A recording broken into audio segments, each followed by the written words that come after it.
ఏమాత్రం కూడా అప్రమత్తంగా ఉండకపోతే చాలా ప్రమాదం వస్తుంది. అదే జరిగింది. 2019 ఎన్నికల ముందు వివేకానంద రెడ్డి హత్య ఒక ఉదాహరణ. ఆ రోజు నేనే ముఖ్యమంత్రి, ఇప్పుడే నాయకులందరూ ఉన్నారు. ఎన్నికల్లో చాలా బిజీగా ఉన్నాం సీట్లు పంపిణీలో. తెల్లవారితో నిద్రలేస్తే వార్త సాక్షి పేపర్లో గుండెపోటుతో చనిపోయాడు. నేను కూడా నమ్మాను. నేను ఎప్పుడు ఒక అనుమానంగా చూస్తాను. ఏ విషయం మీరు చెప్పినా చెవిలో పెట్టుకుంటూనే ఇంకొక చెవిలో ఆలోచిస్తూ ఉంటాను, ఇది చెప్పింది కరెక్టా లేదా అని వెరిఫికేషన్ చేసుకుంటాను. అలాంటి నేను వెరిఫికేషన్ చేసుకోకుండా నమ్మా. టైం పాస్ అయింది. డెవలప్మెంట్స్ ఎప్పుడూ మీకోసరం నా కోసం ఆగవు. ఈ విషయం కూడా మీరు గుర్తుపెట్టుకోవాలి. ఇది ఒక కేస్ స్టడీ మీ మనసుల్లో ఉండాలి. తెల్లవారితో ఇది జరిగింది. ఎవరైతే చేసిన వ్యక్తులు జాగ్రత్తగా ఉన్నారు, ప్రణాళిక రచించుకుంటున్నారు, మనం మాత్రం కంట్రోల్ చేయాల్సిన వ్యక్తులం ఏమరపాటుకు గురయ్యాం.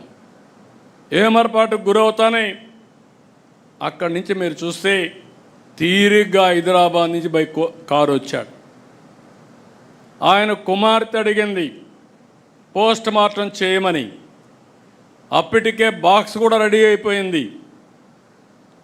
అంటే అతి దారుణంగా చంపేసి మెదడంతా బయట వచ్చే విధంగా గొడ్డలతో నరికి రూము బాత్రూమ్ అంతా బ్లడ్ అయిపోయి దాన్నంతా కడిగి బాక్స్లో పెట్టి ఆ బాడీని కూడా ఎక్కడికక్కడ కుట్లేసి మళ్ళీ గుడ్లు కప్పేసి అంత్యక్రియలు చేయడానికి సిద్ధమైపోయే పరిస్థితికి వచ్చారు. అప్పుడు తీసుకుపోయి పోస్ట్ మార్టం చేస్తే ఇమ్మీడియట్గా ఇది గొడ్డలు వేయటం తేలిన 5 నిమిషాల్లో మాట మార్చేసి నా తండ్రి చనిపోయాడు, ఈరోజు మా బాబాయిని కూడా చంపేశారు, నేను అనాథ అయిపోయానని చెప్పితే ఈ రాష్ట్రం నమ్మింది. మనం మోసపోయాం. ఒక్క విషయం మీరు గుర్తుపెట్టుకోవాలి. కుండేవాళ్ళ పాలసీ మేకర్స్ ఉన్నాం, పాలసీని ఎగ్జిక్యూట్ చేసే మంత్రులు ఉన్నాం. ఆ రోజు కానీ మనకు ఆలోచన వచ్చాయి కరెక్ట్గా 1 గంట 2 గంటలు అక్కడ అన్నీ వదిలిపెట్టండి, 2 గంటలు మనం ఆలోచించి అప్పటికప్పుడే మొత్తం రికార్డ్స్ అన్ని సీజ్ చేసి దోషులను కానీ అరెస్ట్ చేసుంటే మనం ఓడిపోయేవాళ్ళం. తమ్ముళ్ళు ఎమ్మెల్యేలు మీరు గుర్తుపెట్టుకోవాలి. That is politics. Right time. తప్పు చేసినా ఏది జరిగినా రైట్ టైంలో సరైన నిర్ణయం తీసుకుంటే అక్కడి నుంచి ఏదైనా కంట్రోల్ చేసే అవకాశం వస్తుంది. కానీ మనం పెద్ద మనుషులం, మనం ఇలా విధంగా ఆలోచించాం కాబట్టి ఏం జరిగినా మనం నిమిత్త మాత్రం అంటే రాష్ట్రం నష్టపోతుంది. అదే జరిగింది. అదొక్క సంఘటన కాదు. కోడికత్తి డ్రామా చూశారు, గులకరాయి డ్రామా చూసాం. అది అధికారంలో ఉండి ఒకప్పుడు అపోజిషన్లో ఉండి బాబాయ్ హత్య, అపోజిషన్ అయిపోయిన తర్వాత అధికారంలో ఉంటే మళ్ళీ డ్రామాలు. ఇప్పుడు మళ్ళీ అపోజిషన్లోకి వస్తే ఇంటి దగ్గర ఫైర్ యాక్సిడెంట్ అనే పేరు పెట్టి గడ్డేదో గాలిందని దాన్ని రాజకీయం చేయడం.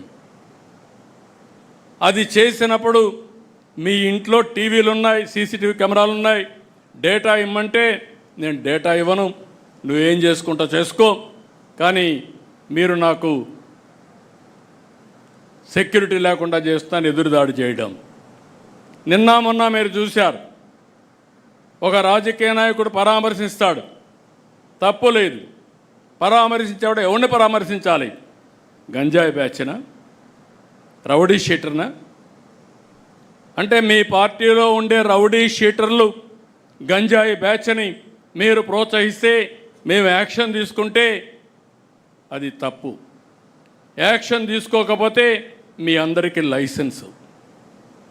రాష్ట్రం అంతా వెళ్ళి ఇష్టానుసారంగా 3 సంవత్సరాల ఆడబిడ్డలపైన అత్యాచారాలు చేస్తూ ఉంటే వీళ్ళని వదిలిపెట్టాలా?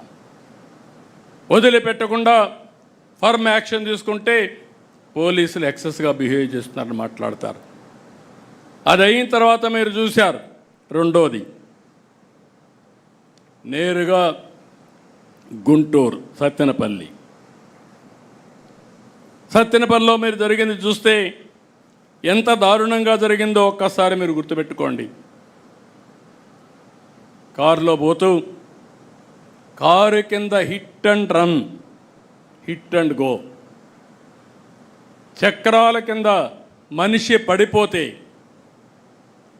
మనమైతే దారిలో ఉంటే పక్కన యాక్సిడెంట్ అయితే నిలబెట్టి ముందు వాళ్ళని హాస్పిటల్కి పంపించి పరామర్శించి టైం ఉంటే మనమే తీసుకుపోయి హాస్పిటల్కి పంపించిన తర్వాత మళ్ళీ ప్రయాణం కొనసాగిస్తాం, ఎంత అర్జెంట్ అయినా. అది సోషల్ రెస్పాన్సిబిలిటీ. అలాంటిది నీ కారు కింద పడిపోతే కనీసం పట్టించుకోకుండా తీసి బయట పారేసి వెళ్ళిపోయిన సందర్భాన్ని మనం చూస్తే, తిరిగి ఇదే కారులో జరిగిందని ఎవిడెన్స్ వచ్చిన తర్వాత, పేపర్ ఉందని టీవీ ఉందని ఎదురుదాడి చేసే పరిస్థితి వస్తే ఎక్కడికి పోతున్నాం రాజకీయాలు? అంటే ఎలాంటి కరుడు గట్టినటువంటి వ్యక్తి ఎలాంటి నేర రాజకీయాలు చేస్తూ సమాజాన్ని అతలాకుతలం చేస్తూ ఉంటే తిరిగి ఆడబిడ్డలపైన హత్యలు జరుగుతున్నాయి, రోడ్డు యాక్సిడెంట్లు జరుగుతున్నాయి, లేకుంటే రౌడీజం జరుగుతూ ఉంది, దొంగతనాలు జరుగుతున్నాయంటే దానికి మనం జవాబుదారీతనంగా ఉండాలి. అందుకే నేను చెప్పాను, టెక్నాలజీ కూడా ఉపయోగిస్తున్నా.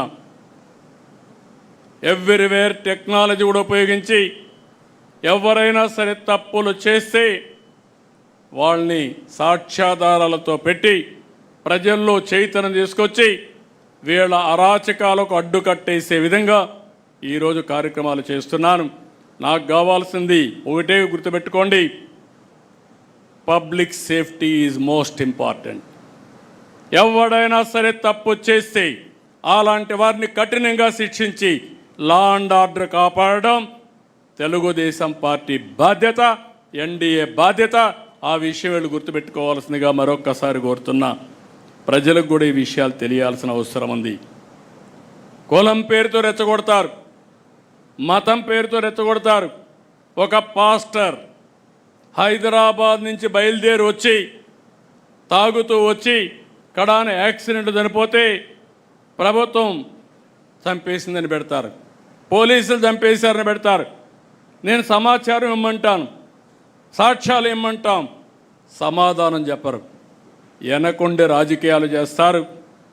ఇలాంటి నీతి మాలిన రాజకీయాలు చేస్తే రాజకీయ ముసుగు తీసి నేరస్తులను నేరస్తులుగానే ట్రీట్ చేస్తామని మరొకసారి మీ అందరికీ విజ్ఞప్తి చేస్తున్నా.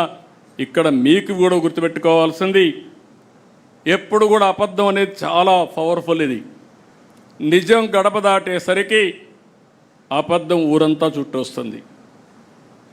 ఆ అబద్ధం మీకే అనుమానం వచ్చేస్తుంది, నేను నిజం చెప్తున్నానా లేకపోతే నేను కూడా మోసపోయానా అని అనుమానం కలిగే పరిస్థితి వస్తుంది. అందుకే ప్రతి ఒక్కరు కూడా అప్రమత్తంగా ఉండడమే కాకుండా మీకు ఎన్ని పనులున్నా వాస్తవాన్ని ప్రజలకు చెప్పడంలో, పదే పదే చెప్పడంలో మీరు చొరవ తీసుకోవాల్సిందిగా నేను మిమ్మల్ని కోరుతున్నా. ఎందుకంటే మీరు అందరం గుర్తుపెట్టుకోవాలి, ఈ దేశ రాజకీయాల్లో ఇది కొత్త అలవాటు.